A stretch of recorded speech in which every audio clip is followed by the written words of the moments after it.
Hey guys, here in a nutshell with me, Ina. Okay, this episode is for Filipino engineers na nasa Pilipinas pa who might want to practice in Canada, maging engineer dito sa Canada. Ang kakausapin po natin has a lot of experience in engineering here. So he's gonna give some tips on how you can come to Canada to be an engineer. Yeah, si Felipe Ray Gregorio. Thank you again Hello. for being here. Glad to be here. Si Felipe came to Canada decades ago. Okay, decades ago. Um, and he was able to pursue a successful career in engineering. So before you give tips, I'm sure yung mga tao nanonood, o sige, bakit? Ano munang naging career ni Felipe in engineering in Canada? I started as a draftsman dahil Yeah, ng panahon na draftsman. yun, mahirap mag-apply. Then there's one thing that's importante is merong engineer sa Quebec. I still remember him, si R.D. Del Campo, na taga Mapua. Sabi niya, kumuha na siya ng board sa Quebec. Sabi niya sa akin, kumuha ka ng board. It's not hard. It's para ko din ng mga libro na ginagamit dito, rin ginagamit sa Mapua. So he gave me a confidence na ano. Kaya nag-board ako nung 78. Oh. And tapos nagpalipat-lipat na ako and I joined the last company. I stayed for 30 years in 85. And luckily I became an associate or a partner of the company, and it was a good profession with them. Just, that's ganun na nangyari. Yeah, can you be anong engineer? What type of engineering were you involved in? Electrical engineering, electrical engineer ang training sa Mapua. Pero at one point na nag-apply ako na draftsman, at one point na I consulted an agency, nag-advise sa akin na lumipat ako sa instrumentation and controls. All right. And that was my experience naman sa Elsalde when I was still in the Philippines. So lumipat ako. So yun ang naging profession ko. Imbis na electrical engineer in power, I became an instrumentation and controls engineer. And FYI, si Felipe became parang director of engineering for the company for North America doon sa Yeah. kumpanya na kanyang pinagtrabahuan. So he's in a very good position to give tips for aspiring, engineers here in Canada. Yun lang naman yung gusto ko ma-establish doon. Okay. So, Felipe said, decades ago, parang mas dumali na basically ang pag-apply ng engineers today. Tama ba yun from how it was back Oh, then? ang napansin ko kasi meron akong nung nagtatrabaho pa ako, meron akong na-hire na ibang Pilipino na galing sa atin. Nung mag-submit siya ng credentials niya and then the experience, hindi na siya kumuha ng technical exams. Law and ethics na lang ang kinuha niya. So parang yung ano niya, yung technical requirement ng education na para na palitan na ng experience niya. Right. Alright. So yun ang ano. Ngayon yung mga bago dumadating kahit na walang experience, nasasamit sila. Kailangan nila i-evaluate din ang ano nila, transcript nila, ganun. Yeah. And then they will advise kung ano ang kailangan nilang gawin, right? Kung kailangan pa silang kumuha ng exam o hindi na. In my case, sinabit yung credentials ko, dalawa, is either na I take the masters or I write the exam. If I write the exam, tatlong subjects na kukunin ko. Tatlo.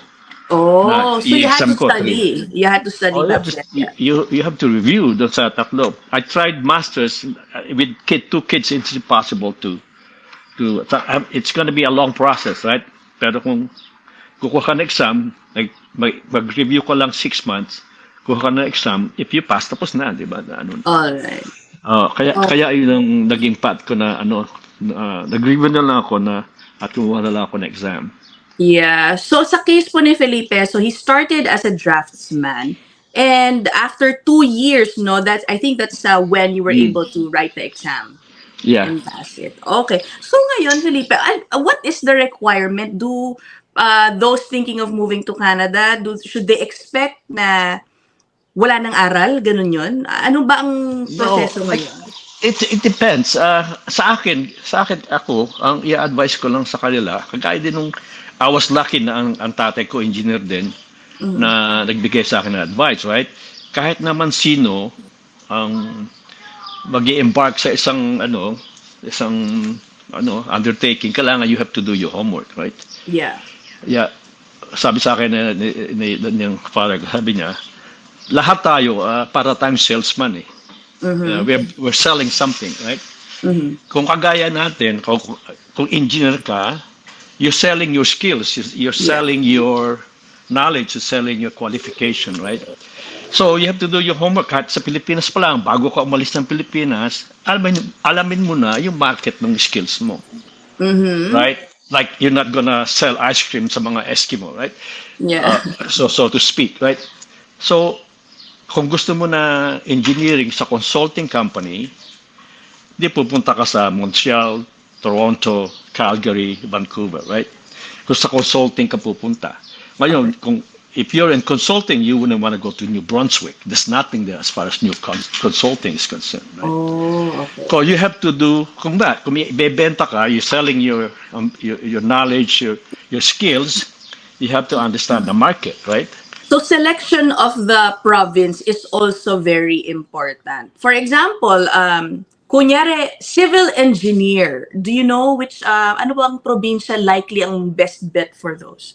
Well, civil engineers, kasi ang civil engineer, maraming fields yan. Yeah, okay. Pwede yan kagaya sa amin, mining and metals.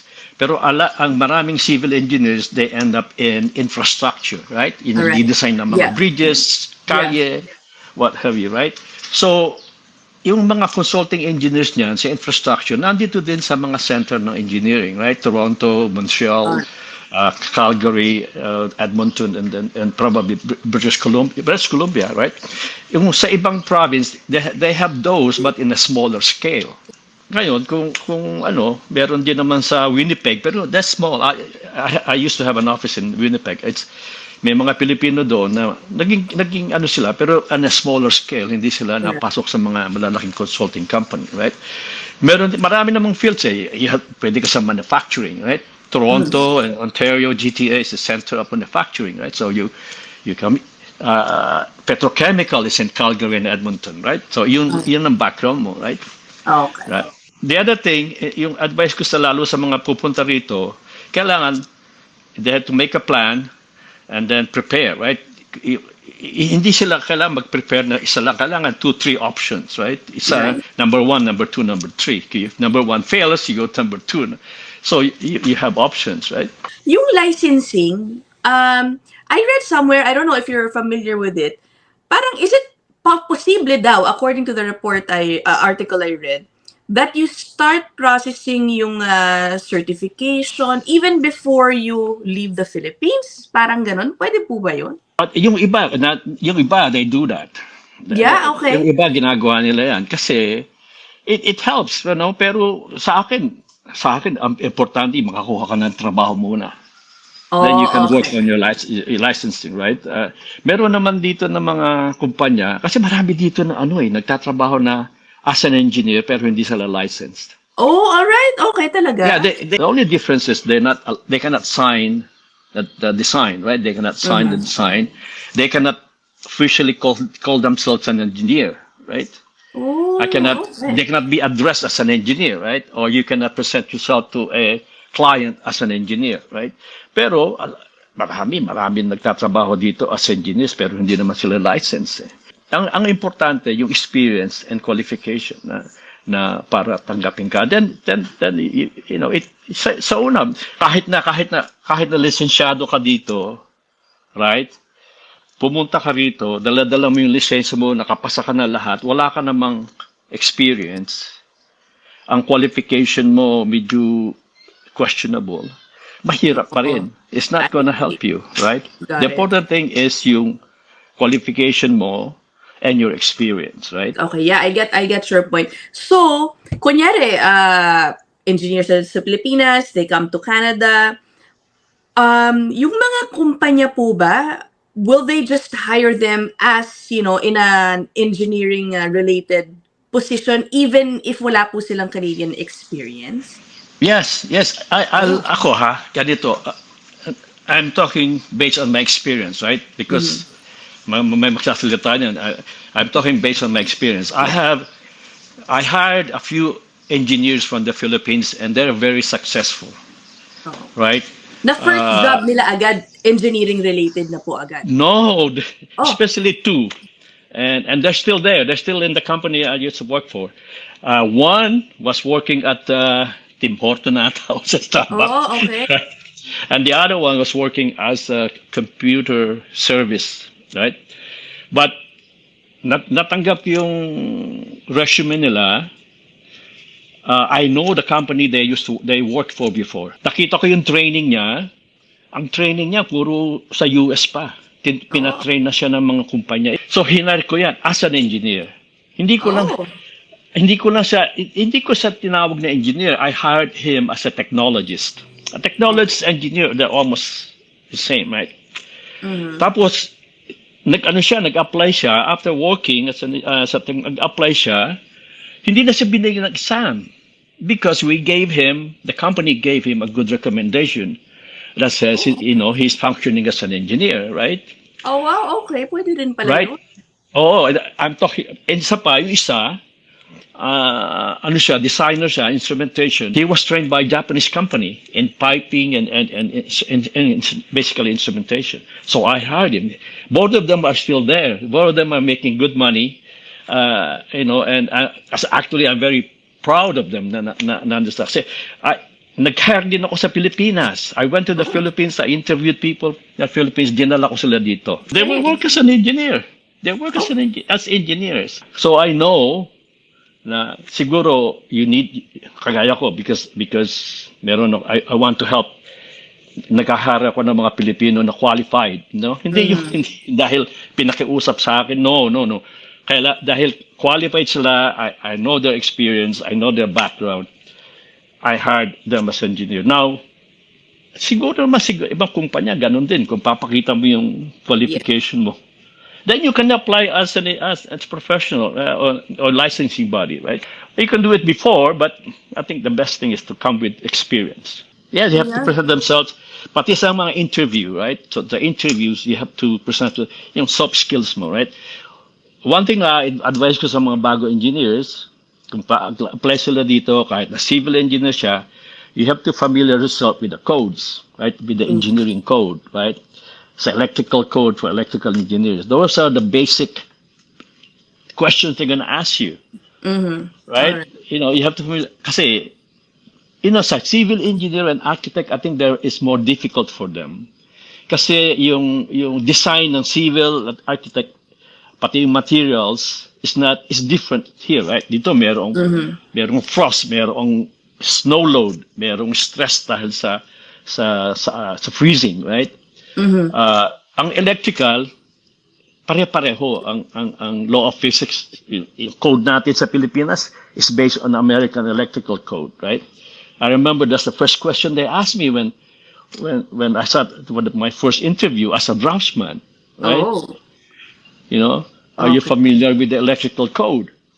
I said yes. So nagtanong sila basic questions like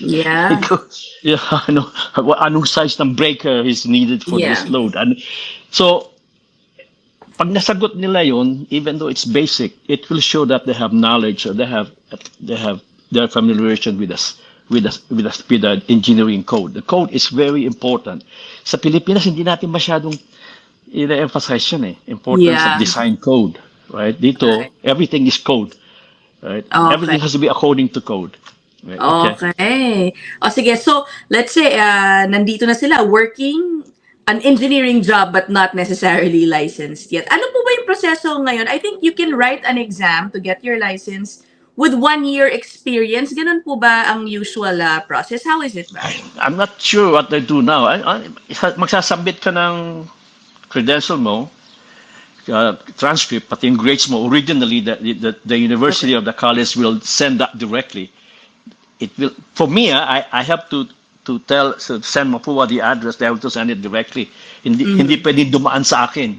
And then I gave them my yung experience ko, and then the recommendation from the company I was working at that time, right? Oh. Based on those, sabi nila, okay, it's either you take a master's, Yeah. complete a master's degree, or you take these 3 exams, Okay. right? So I nag-review ako in 6 months, and then I took the exam. Kaya ko rin po natanong kay Felipe yun. Kasi before this interview, I was, trying to read up a little. And then I saw an article that here in Ontario, the province of Ontario, international engineers don't need Canadian work experience to get their license anymore. Parang this was a new policy implemented in May last year. Before that, may 1 year experience daw muna before they can write the exam. So Yeah. ngayon, in Ontario, again, hindi na raw po siya required. I think, as Felipe mentioned, they will assess your credentials first.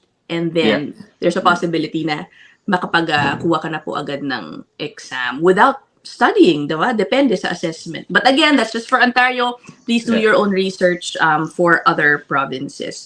Okay. Yeah, there's a yeah. chat group. What's There, that? okay. Facebook ata. Meron chat group na tungkol sa sa licensure ng mga Pilipino. Some of them are Mapuan. Itong mga bata na nandito na bago engineer, they're very active, they're proactive, and they're helping other engineers to get their licenses, right? Sila up to date sila. I think it's better to consult them. Yeah, okay. But you talked earlier about yung mga natulungan mong makapasok sa company mo, no? And they're making good money. Sa experience nyo, and I'm sure you still have, connections sa mga engineers in the Philippines, yung mga kakilala po ninyo. How big of a difference po ba ang earnings ng engineer sa Pilipinas at engineer sa Canada? Hindi ko na alam kung magkano sinusweldo sa Pilipinas. Okay. Kasi sa Pilipinas, kasi ang gap is very wide. Kasi kung nagtrabaho ko sa San Miguel, kung nagtrabaho ko sa Meralco, kung nagtrabaho ko sa Philippine Airlines, yung mga AAA companies na yon, ang lalaki ng mga sweldo nila. Alright. I was there, I was working sa Elizalde, maganda sweldo namin, but not as good as San Miguel, for instance, right? So it's hard to judge. Is it a competitive being an engineer here, you always have to be on your toes and keep up, the latest, I don't know. Latest technology, Oh yeah. You have to be, because there's always cycle, right? The worst part of my job sa kumpanya na pinagtrabahoan ko is the time when I have to let go of people. Oh, because... Okay, after the project, you let go of people, right? Umpisa ng project, you hire a lot of people, and then after project, unless there's another project online right away, right? Oh, okay. Kaya it's very competitive, right? Yeah, it is in that sense. Okay, ito pong concept ng engineer in training. I came across this in some of the articles I read. I think it's common practice. Can you explain to us how that works? I think ito yung ginagawa ng marami na starting or working on getting their license. Engineer in training. Sa akin, in my case, after na makapasa ako sa exam, I was classified as engineer in training. Okay. Then after 1 year, right, then you will get a recommendation from a professional engineer na naging boss mo after 1 year. After that, they'll give you a full license after that. Oh, okay. So after that's an you engineer pass, in training. Yeah. So right after you pass the exam, you won't get a full license yet. That was during my time. Hindi ko na alam kung ngayon it's still the same way. Oh, okay. O sige. For those yung viewers natin po na mas updated, please comment na lang doon sa comment section kung ano na po ba ang sa Quebec then, before you get your full license, kailangan makapasa ka ng French. So sir, if you were to be asked kung ano ang nakikita mong usual struggles ng mga aspiring Filipino engineers in Canada, what have you observed about that? Hindi nagmamatch yung skill set nila doon sa trabaho nila. Oh, okay. Okay, pagka hindi nagmatch yung educational background mo, yung skill set mo, yung previous experiences mo, doon sa trabaho mo, that will be very frustrating. Oh, okay. Dahil you're always trying to catch up. You're trying to catch, yung ibang mga tao na kasama mo sa trabaho, they are one step ahead of you, right? I Because you're see. trying to relearn right? But I mean, if you did your homework, then or you are very smart, talagang magaling ka, then you could probably catch up, right? Diba? Minsan dito masasakit magsalita din ng mga kapwa mo engineers, right? They will tell you you don't know what the hell you're talking about. If somebody Oh. tells you, sabi, you're full of it, you don't know what you're talking about. How do you react? So when that happens, kailangan you have to be ready to speak You have up to be and, cool. You have to be yeah, cool. You have to defend yourself. Kasi lahat naman tayo, kahit na sa school, you have to defend your thesis, right? yeah.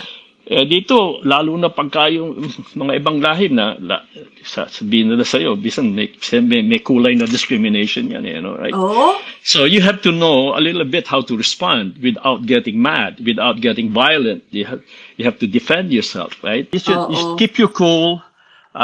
Don't get violent. Don't start cursing, or you just try to defend yourself, Okay. in a nice way. Oh. So I guess pero ang what key takeaway dyan, kailangan talaga may alam ka para hindi ka rin talaga mabully, no? You have to really know your craft. Yeah, Kasi nga, yeah, parang it's really competitive and some might, walk all over you if you let them, no? yeah. Ganon. Especially when, if you talk about serious design issues, right? Hindi Mm. po pwede yung mababaw ang knowledge mo. Kasi Okay. pagkasasalita ka na hindi, medyo wala sa lugar, karamihan, malamang baka may magsabi sa'yo na hindi mo alam ang ginasabi mo. You're full of it. Oo.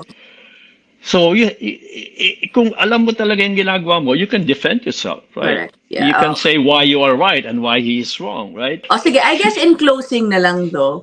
Siyempre, baka iba nako, parang na-intimidate naman ako, baka compared sa mga kaalaman ng Canadian or mga ibang engineers in Canada, baka hindi sapat yung knowledge ko bilang Filipino engineer. What do you say to those who might have that thinking? May laban naman, I'm sure, ang mga Filipino engineers. I'm sure we're Oh, also yeah. good, yeah. Yeah, we're competitive. Just like yung mga engineers na hinire ko sa kumpanya ko dati. Yeah. They're good. They're good. I just saw him, one of them, isang wake na pinuntahan ko the other day, kinumusta ko siya. Yung isang kasama niya, pinapadala na ko saan-saan. Right? Yeah. So they're good. But like I said, you have to do your homework. Yeah. You have to, if you think you're not, as good as the next guy, then you have to upgrade yourself. Yeah. Right? You have to you cannot stop learning. You cannot stop learning. Yeah. You have to especially now, you have to update yourself Yeah. all the time, right? Pero sa education and curriculum, sir, na tinuturo sa Pilipinas, sa experience po ninyo, it's the same. Yung It's tinuturo. the same kasi yung Yeah. libro na ginamit namin sa review, yun din ang ginagamit namin sa Mapua noon eh. All right. Okay. So that's good. Oh, kasi and then the handbook of the mga they're all made in US anyway Yeah. that ginagamit natin, right?